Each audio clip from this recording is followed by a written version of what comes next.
El famoso fiscal Jaimes, que fracasó pidiendo el archivo del caso Uribe, fue el investigador especial del caso Odebrecht y, según explicó en su arduo trabajo, no encontró nada contra Néstor Humberto Martínez ni contra Luis Carlos Sarmiento. Víctor Ballestas. Mónica, según Jaimes, el único responsable de los sobornos dentro de toda la estructura del Grupo Aval fue el ya condenado José Elías Melo, y en los nuevos documentos la Fiscalía no encontró ninguna otra responsabilidad de esa entidad. El pasado jueves, la Fiscalía citó de manera algo extraña a una rueda de prensa en Cartagena en el marco del 8º Congreso de la ANDI, lo que parece no tener ningún tipo de relación. Entonces, el fiscal Gabriel Jaimes, conocido por pedir la persecución del expresidente Uribe en el proceso que se le sigue a este por soborno a testigos, anunció 55 imputaciones dentro y fuera del país en el expediente de macrocorrupción de la constructora brasilera Odebrecht y su socio colombiano Corfi Colombiana del Grupo Aval. El actuar colectivo de estas personas favoreció notoriamente al concesionario. Pero el foco de la rueda de prensa pareció ser diferente a las imputaciones de funcionarios de menor rango.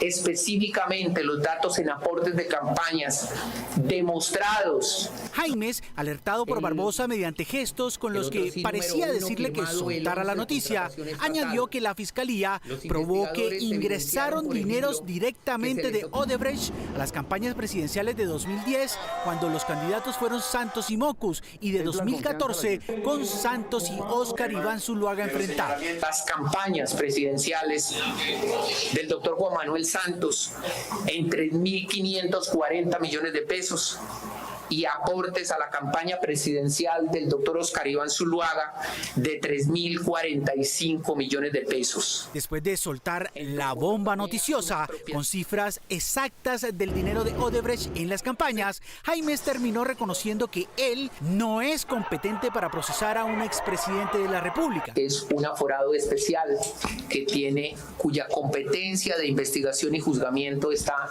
en la Comisión de Acusaciones de la Cámara. Pero en cambio absolvió de una vez a los propietarios y altos funcionarios de Aval. La Fiscalía ya investigó, judicializó y condenó al señor José Elías Melo como presidente de Corfi Colombiana, que es el único funcionario, la única persona natural. A la pregunta de Noticias 1 sobre si el exfiscal general Néstor Humberto Martínez era sujeto de investigación penal por la corrupción de Odebrecht, Jaimes respondió: el doctor Néstor Humberto Martínez no es indiciado ni imputado en esta investigación, todos lo saben, fue asesor jurídico de la empresa Aval en algún momento. En conclusión, la rueda de prensa de Barbosa, Mancera y Jaimes se centró en lanzar señalamientos contra la campaña Santos y en limpiar las culpas y el nombre de los directivos de Aval con sus socios Sarmiento Angulo y Sarmiento Gutiérrez y el del antecesor de Barbosa, Martínez Neira. Luego de sus elogios al empresariado, este aplaudió de pie al fiscal, cuyo papel público está hoy tan confuso que sus admiradores lanzaron en las redes videos apoyándolo como, comillas, futuro presidente. Ese aplauso duró 5 minutos. Y vean, no les quiero exagerar, era toda la asamblea de la ANDI y estaban aplaudiendo una gestión que para muchos es acertada, valiente, y que para muchos es su esperanza de lo que pueda pasar en Colombia.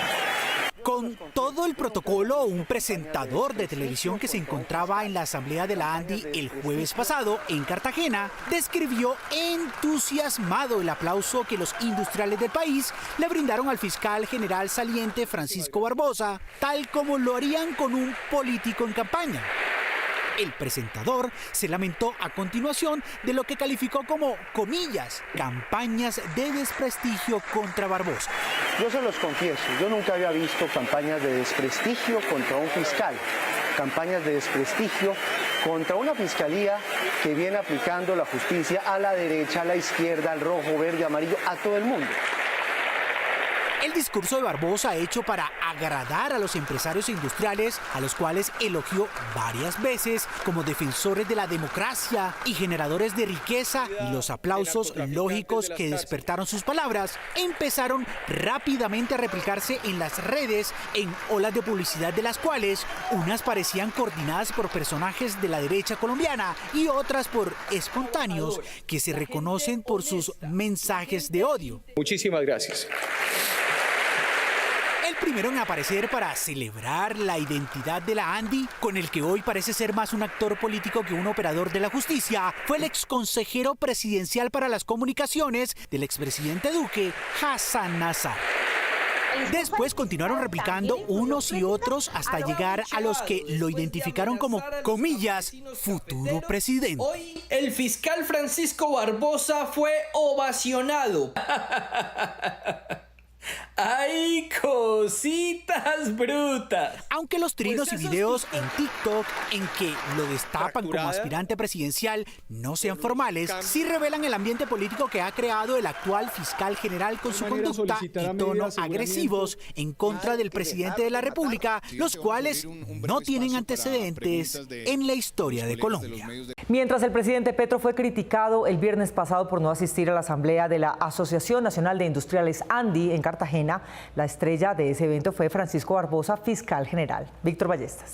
Mónica, Barbosa hizo un discurso de 25 minutos en el que el centro de sus ataques fue el presidente Petro y el eje de sus elogios, el empresariado que lo había invitado.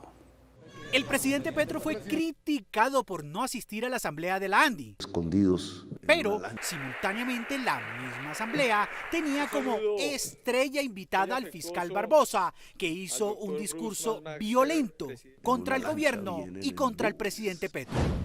Viene el asedio que se ha tenido que ver con más de 150 ataques y mensajes directos contra la Fiscalía General de la Nación y el fiscal general proferidos por el presidente Gustavo Petro. Todo esto ha tenido en los últimos días como un corolario, que es la planeación de un posible atentado en mi contra y de otras personas por parte del ELN, cuya información fue entregada a cuentagotas.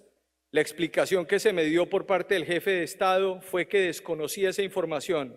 A pesar de su preocupación por mi seguridad, nunca rectificó a su subalterno, el alto comisionado de la paz, Danilo Rueda, quien de forma apresurada, miserable y desvergonzada señaló que era irresponsable informarle al país sobre estos hechos y seguida cuenta le dio credibilidad a un comunicado del ELN.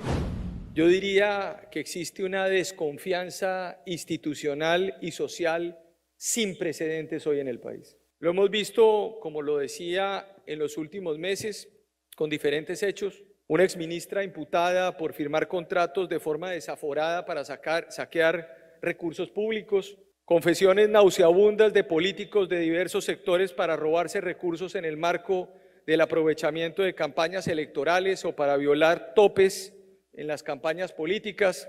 Y una inseguridad que asedia y golpea a la ciudadanía porque la política hoy cede ante la transacción criminal que es distinta a la paz. Hemos recuperado 7.000 millones de dólares que le hemos entregado a la SAE, 28 billones de pesos. Y eso creo que es importante que se le diga al país cómo se va a monetizar esos recursos, cuáles son los criterios de monetización. Eso no depende del fiscal general, eso depende de una oficina administrativa que depende de un ministro de Hacienda, que a su vez depende de un presidente de la República. Por fortuna, el Congreso de la República está al lado de la democracia y no de las persecuciones. Hoy los enemigos no son los actores armados solamente y la delincuencia. Nuestro país empieza a ser asediado dentro de la misma institucionalidad. Hace 2 días en la ciudad de Washington, por primera vez en la historia de Colombia, de la Constitución de 1991, tuve que solicitar medidas cautelares ante la CIDH para que se deje de asediar la función de investigación en Colombia cuando de forma permanente se ha intentado vulnerar esa autonomía e independencia. Ejemplo de lo anterior son la pluralidad de mensajes intimidatorios desde el Ejecutivo cuando se intenta obstaculizar la función judicial del ente acusador o cuando se ordena a entes del Ejecutivo asumir competencias que son propios de la rama judicial. No tiene por qué estar el fiscal general ni la justicia pendiente de lo que está ocurriendo alrededor de sus entornos o si permanentemente está sometida a ataques por parte de otras ramas del poder público. Esta es una administración que, si todo funciona bien y el ELN no concreta sus ataques, podremos terminar los 4 años de gestión y podremos salir a flote fortaleciendo las instituciones, el Estado de Derecho, la democracia y la justicia en Colombia. Muchísimas gracias. Francisco Barbosa, quien recordó que esta fue su última intervención en la Asamblea como fiscal, fue despedido del mismo modo que se haría con un candidato presidencial.